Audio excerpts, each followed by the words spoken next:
French Enlightenment philosopher Voltaire is often attributed to coining the phrase, "Don't let the perfect be the enemy of the good." This Italian proverb reminds us to not overthink it when it comes to planning and playing our tabletop games. In this episode, we will explore actionable steps to enjoy more by doing less when it comes to playing tabletop RPGs. Welcome to Claim to Game. We help tabletop gamers have a great time with friends to experience amazing stories. It can be overwhelming to start and run great games. Let's make it easier for you to play any game you want to have fun with your friends. I'm Clint.scheirer. I've helped thousands of students in my career find their way to better themselves and better their game. With more than 10 years experience coaching, teaching, and developing easy-to-follow learning plans, I know I can help you too. It's time for you to make your claim to game.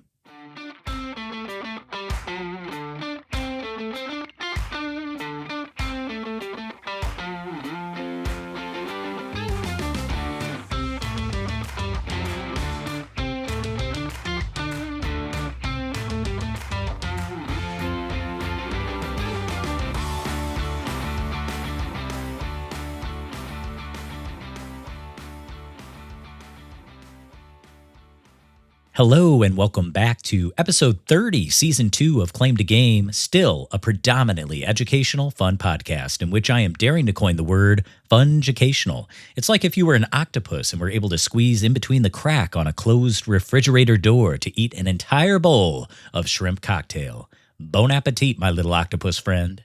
This episode is all about doing less, not more. This may or may not surprise you, but I know for myself I often find a high level of perfectionism as well as diagnosed OCD. I want every single detail exactly as I envision it, regardless of what project I'm undertaking. A high-level example would be cleaning my living room. I currently, at the time of this episode release, have 3 small children at home. And when I walk downstairs after work, my brain lights up like a Christmas tree of warning lights when I gaze upon the war zone that is my living room. Toys, pillows, blankets, snack cups, food crumbs, and all sorts of mess have been vomited by a big invisible chaos monster all over the place. What is my initial reaction? Well, what my brain and body tells me is I need to clean. I need to do it immediately and wrangle up and order this tornado of unmanageable filth. Clean, Clint. Clean like there's no tomorrow. Sometimes I succumb to this internal command and I spend the next 40 to 45 minutes mindlessly picking up, wiping down surfaces, and vacuuming. But why? How do I feel before, during, and after I channel my inner Danny Tanner from the 1990s sitcom Full House? I feel tired. I feel frustrated. I usually am a tad bit irritated at my family members for creating this mess in the first place. And guess what? It's just as messy tomorrow. No amount of cleaning ever prevents me from ever having to clean again. It's like a time warp. It's like Bill Murray's Groundhog's Day, where I play out the same scenario each day at a time without end. Oh, the humanity. Make it stop, please. Well, here's the deal. I can make it stop. I do have a choice. If I pause to recognize it, I can A, not clean at all, B, clean just enough, or C, clean just enough and invoke the help of my wife and children in a respectful, non-cranky way, maybe later. Now, option B and C to me are clearly the best. Clean just enough or ask for the help of others. And if I do, my mood changes and I'm no longer a victim of the circumstance. I can choose to clean what I'm mentally able to handle, reminding myself I am still okay if it's not perfect. I accept reality as good enough. And next, I ask for assistance to reduce that feeling of being overwhelmed with the large task. In the end, I'll be grateful that I took these steps instead of just being cranky, overbearing, and a Nazi of cleaning. Okay? So what does this have to do? What does any of this have to do with you? Dare I suggest that we sometimes treat tabletop RPGs like an OCD neat freak like me might treat a mess to be cleaned up to perfection? I do dare suggest this. And if you hear this and say, Clint, this is totally not me. I live in a mess without any discomfort whatsoever. If that is you, I am super jealous. Super jelly. And if this episode doesn't really ring a bell with you, it may not be for you. But keep listening. Whether you hate mess or live with it comfortably, I believe there are some excellent lessons we can learn here about how to prepare, run, and play games that are less stressful and more fun. Let's identify three, in my opinion, life saving tips to employ here. One, accepting the reality of good enough. Two, invoking the help of others. And three, embracing gratitude. First up, life saving tip number one, accept the reality of good enough. Choosing to not accept things exactly as they are is choosing to set yourself up for frustration. If I wake up in the morning and wish that it were sunny here in beautiful Milwaukee, but it isn't, and then I get mad or frustrated all day because the sun is not out in this godforsaken sunless abyss, just kidding, Milwaukee's great. If I choose to align my mood with what I wish were true but isn't, I am setting myself up in the worst possible way. Now, acceptance doesn't mean that I have to like it being cloudy and sunless. I can still wish it was sunny, but I don't have to live in the gloom and the doom. I can still enjoy the people in my life and the blessings that I have and everything that makes life worthwhile, regardless of whether the weather is cooperating with my expectations. In fact, and I believe this is a placebo effect for me, but for the last several years, I have had a mood light for seasonal affect disorder sitting at my desk, both at my physical and home office. Does it really change my mood? I don't know. But I will say the act of turning on that light, taking an action toward doing something about my situation instead of just sitting in the sadness, that does, I believe, change my mood for the better. So once again, what does this have to do with tabletop games? I've experienced expectations being shattered like a sunless Milwaukee day many a time, both when being the game master or when being a player in the gaming tables that I've been a part of. For the game master in me, what does it look like to accept reality? It's accepting that not all my players may be able to attend every game. In episode 29, we talked about the problem with scheduling games. We gave tips as to how to remain consistent using scheduling tools, but most importantly, to remain flexible. Good enough is if the quorum of players my group determines is needed to play a game shows up for the scheduled game, then we play our normal game. We don't always need to be full force, though, to have fun. Even if the quorum is not met, good enough can be remaining consistent and playing another game with the players who do show. The other GM plague that I face is wanting my adventure, my combat, my storylines in all modes of play when I'm running the game to be epic and amazing, cinematic experiences for my players every single time. And the reality is this will simply not be the case. New game rules may arise, which I've never arbitrated before for my players. There may be disagreements as to how certain actions are carried out as the dice rolls and opinions flare up. Certain games may have encounters that turn out to be imbalanced or overpowered or even too easy, creating a tension between frustration or boredom. But this is all part of the learning of a GM's craft. There is no perfect GM out there. All GMs will tell you this. I mean, they will if they're honest with any measure of humility and a desire to learn to be better at their game. These types of GMs have learned to accept the reality of good enough and still enjoy the game, warts and all. When I'm a player in a game, I have two very different struggles in accepting reality. The first is I may not always be the untouchable hero. At heart, I am a min-maxer when I build my characters. I take great pleasure in choosing just the right abilities, stats, equipment, and gear for my character in any game so that I never feel ineffective as I go through the GM's experience for our adventure. I kind of want to be a jack of all trades, a Swiss Army knife, always ready to kill it and destroy whatever challenge is in front of me. But far too often, even if I pore over my options until my eyes hurt, I still never create the perfect warrior, the perfect wizard, the perfect cybernetic hybrid soldier with dual operational firearms. Okay, I made that one up. But to be honest, that probably means the game is well designed. A well-designed game eliminates overpowered options, in my opinion, so that all characters can shine in their own way. So how do I accept good enough? I sometimes just need to tell myself, Clint, just make your damn choice and move on, will ya?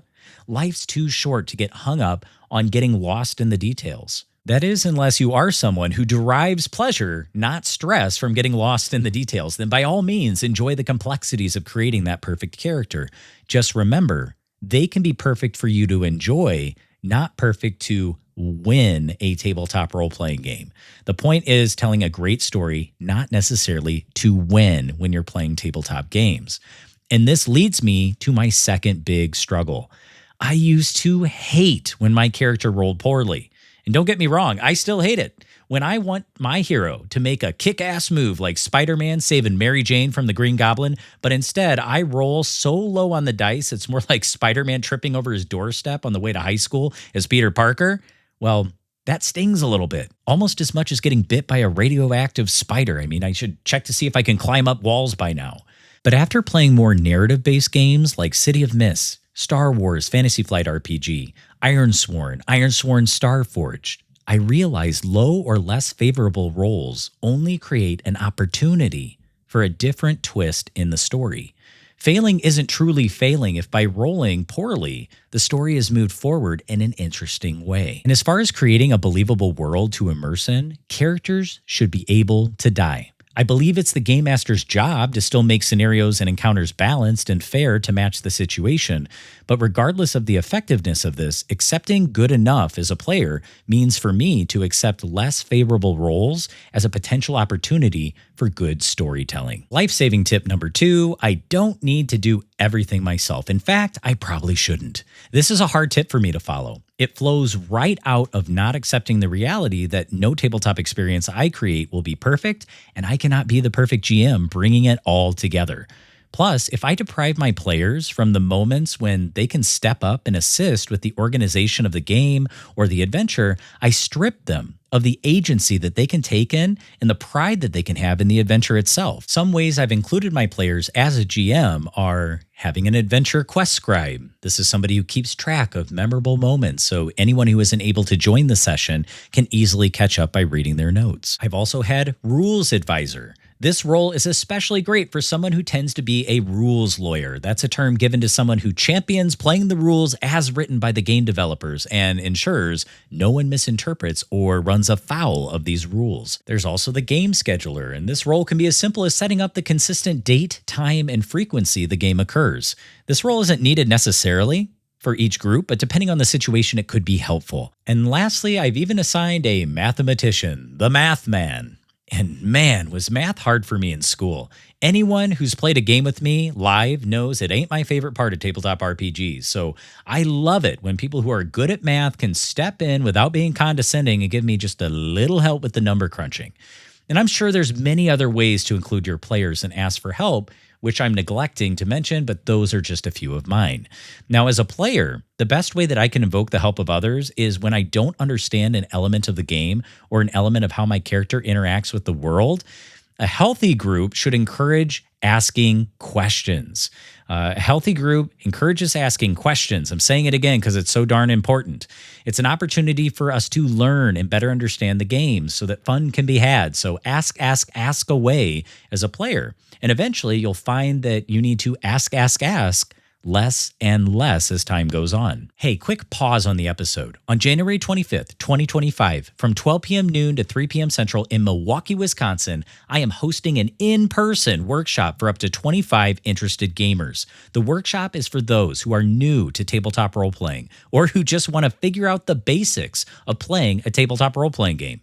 Perhaps you want to learn tactics and strategies to plan, run, and play games for yourself and for your friends. There will be a link to the registration page in the show notes. Or if you have any questions, directly email me at clint.scheirer@claimtogamepodcast.com.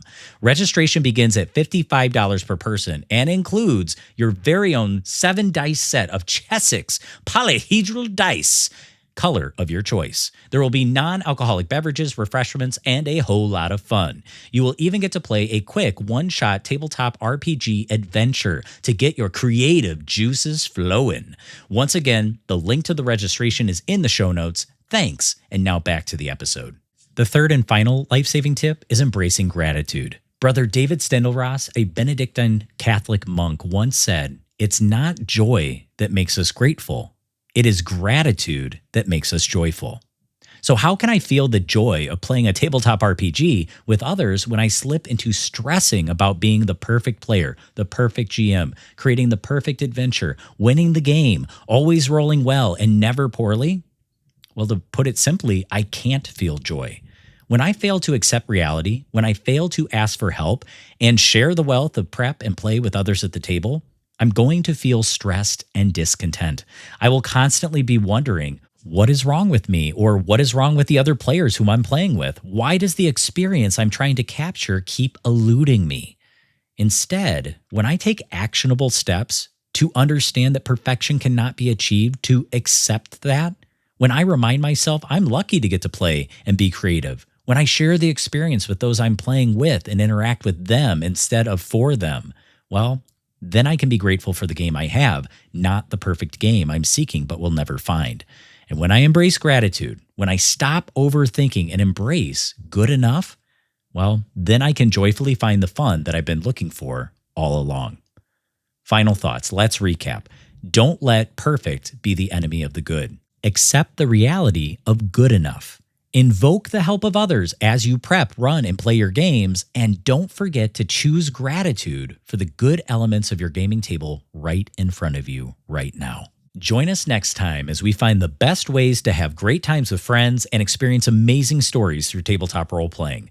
Before you go, there are so many tabletop RPGs that you can choose from, it can be overwhelming which one to pick. To help you out, I've created a free quiz to determine which game is the best fit for you and your group. Click on the link in the show notes to access your quiz. Answer the questions to the best of your ability, and by the end, you'll get a recommendation for a game that you should definitely try out for your next game night. Games are curated in this quiz from a list based on community favorites and current market popularity, so you'll be guaranteed to find an excellent tabletop game. And may you keep having fun as we continue to make our claim to game.